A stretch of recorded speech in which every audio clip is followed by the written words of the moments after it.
Look, I'm just happy to be able to have a platform for artists such as yourself and others, because I think it's so important to hear those stories, the stories that you talked about, the stories that you mentioned. I'm not like, oh, so where you from, what you do, da, da, da, da. Yeah, yeah. I mean, we're going to get into a lot of stuff that you got going on. You know, I want to get into summertime. I want to get into your EP. I want to get into all of that. But I like the stories. I like the stories about how you came up. How did you find your passion? You know, all those things, you know, the ups, the downs, the highs, the lows, because they make you who you are and they inspire you to make and create the music that you do.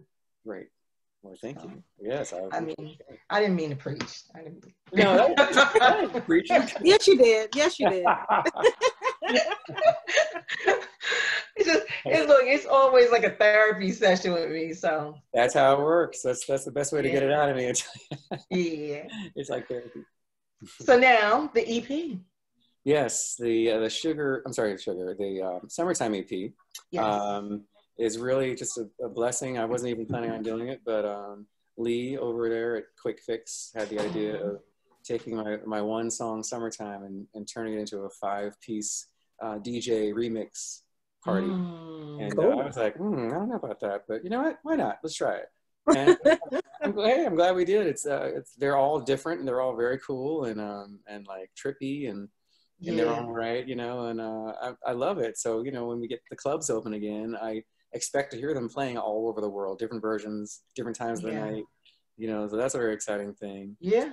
And then I just released a song on Friday, this past Friday, called Long Gone, which is going back to my straight ahead rock roots, you know, guitar, bluesy kind of thing, you know, of course, rock comes from the blues and, you know, all that. So it's kind of back to those roots, you know, and I'm excited about that too, because that's a real rock song, you know, where Summertime is one song I can say you can call it anything. You can call it alternative, soul, you know, alternative R&B, stuff like that. Yeah. Feel good. Feel good. Yeah. Yes. Okay. So now, with your current EP and with COVID, how has this changed? You know, you being a performer, you being a musician, like, are you doing anything as far as, you know, besides the interviews, like virtual performances? How has this changed everything that you're doing? Because, I mean, especially in New York, nothing's open. Right. Yeah, I get it. I mean, I get why New York is that way, I guess. But yeah, it was pretty rough. I mean, it was depressing, you know, the first few months. That's right. I even started doubting whether I picked the right career because, you know, because when you shut everything down like that, I mean, and then you cage people like caged animals, you get a certain kind of mentality or feeling in your heart like you're locked in and you're like, you know, there's no escape. And so unfortunately, a lot of people committed suicide. Totally agree. Yeah, you know, a lot of stuff was going on, and then we're all just watching. All we do is watch the news, you know, because we're worried about COVID, and then we see a police officer put his knee on someone's neck, and like he's like looking at the wall, he's like just hanging, you know, and we have nothing other to do than to burn down buildings. Really, like I even thought I was like, oh, riots. Riots gonna happen.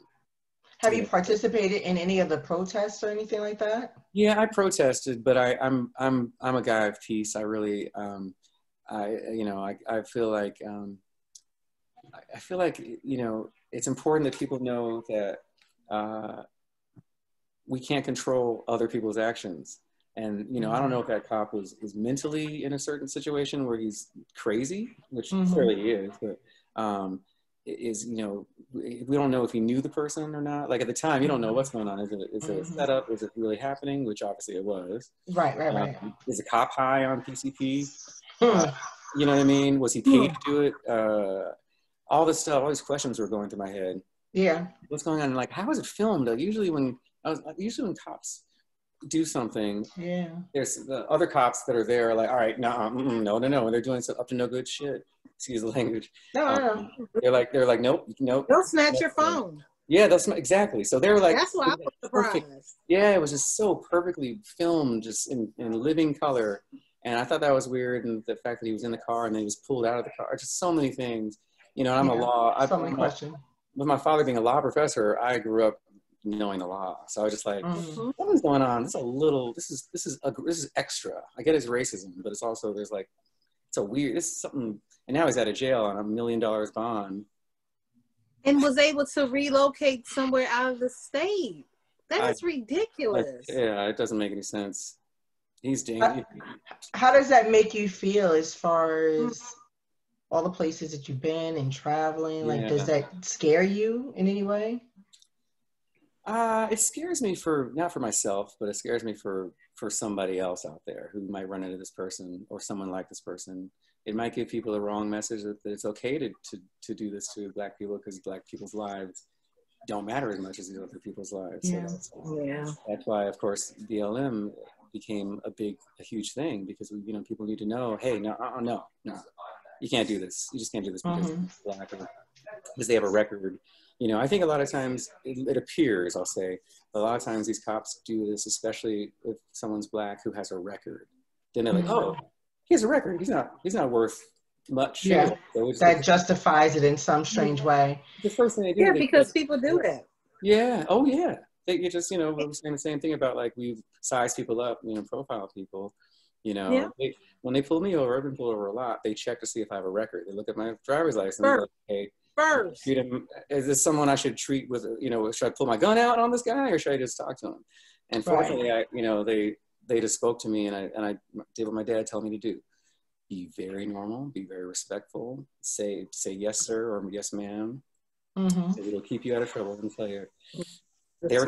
I got pulled over at 4 a.m. in Mississippi one time because I was taking a nap. My car was full of guitars and amps. Now, come on. And I was in a parking lot of a closed restaurant. It did not look up. Was driving by, and he did a U-turn thing, turn the lights on, and I was like, oh. You knew it was over. Yeah, I thought it was over, but he heard me talk, and he was like, oh, sorry to bother you, on your way. It's just, you just have to, not turn the car on and drive away. Right. Do a high-speed chase. I think that would be fun too. I thought about it like that, though. Yeah, the fact of running your license and seeing if you have a warrant or seeing if you have been arrested before, how that can escalate, because the court of public opinion, if something happens to you, the first thing people will say is, oh, well, they were a criminal anyway, but your life still matters, even if you were. Exactly. But that is a good point. Yeah, you got to that's why I really want our people, Black people, even white people, young kids who don't know anything about this, it's not worth it to run away. I have friends who think they can run away from the police. I actually know people who are like, oh man, I'm running away. They won't catch me. I'm like, nah, dude. Okay. The chances are you're probably, I'm not saying it's a guarantee, but the chances are way better if you chill and do everything they say. It's just, you have a better chance. If I'm wrong, we're in serious trouble. No. But I've been pulled over probably maybe 20 times on the street, walking down the street, stop and frisk. That happened. They're like, someone fit your description, and they were so sorry. They're like, we're so sorry to stop you. No description.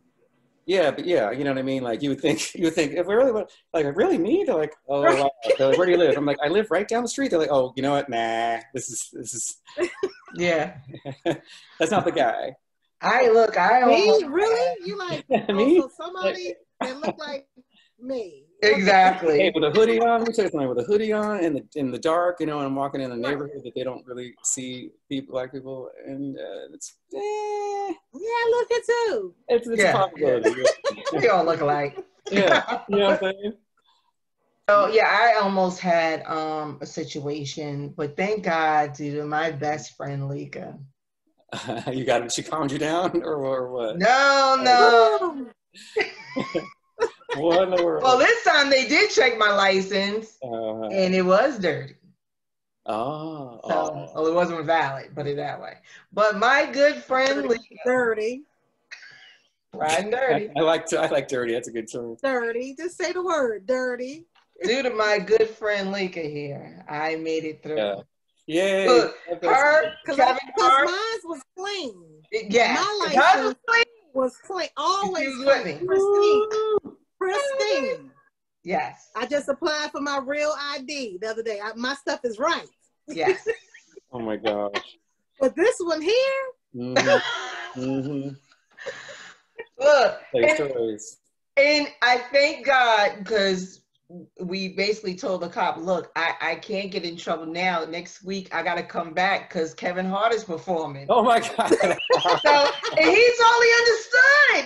He was like, well, your friend got to drive. I said, that's fine. Yeah, there you go. And I went and proceeded to be, and she was Miss Daisy for the rest of the night. Oh, yeah. I hated that movie. I know it was a great movie. I get all that, but I have certain things, man. Like, dude, I don't see dude driving her around. No. That's my grandfather right there driving her. That's exactly. You relate to that. You like, wait a minute now. Yeah, mm-hmm. That's how she had me. Yeah. Sure was. It's hard to watch movies like that and be like objective, I'm just like, oh. Yeah.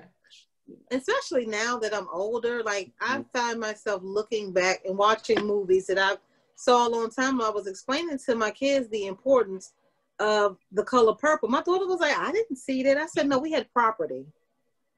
I said, we own our business. We own businesses. I said, and they were like, what? And so my daughter went and watched it again, and she was like, wait a minute, he actually had land and property and animals. And I said, exactly. I said, and we wasn't working for anybody in The Color Purple, if you paid attention. Right. We worked for ourselves.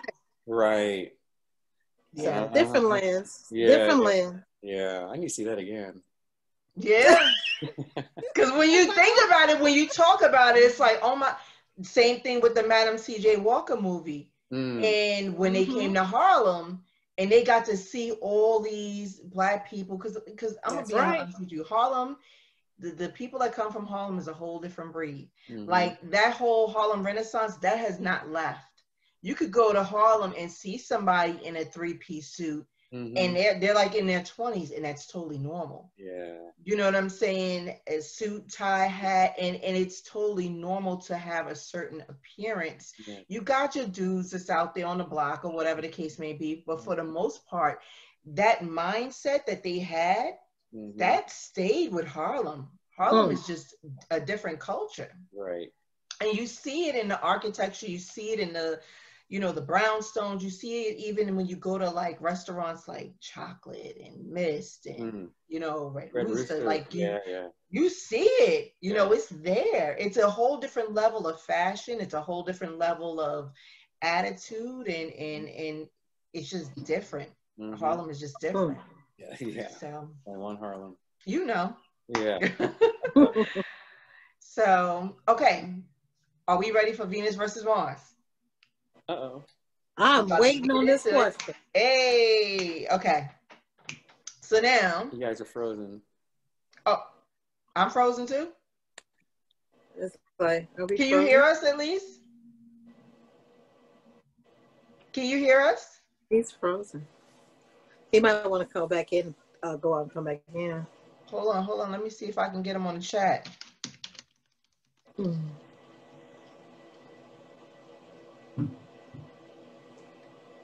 I think we hear him, right? We hear the background. Wait a minute. Okay. Okay, we got it here. You on mute. Yes, you got me? There you go. All right. There you go. Yeah, I just got an update message. That's what happened. It said your Zoom is out of date. And I'm like, what happened? It must have been like yesterday. So yeah. Sorry about that. Okay, well, you were That's okay.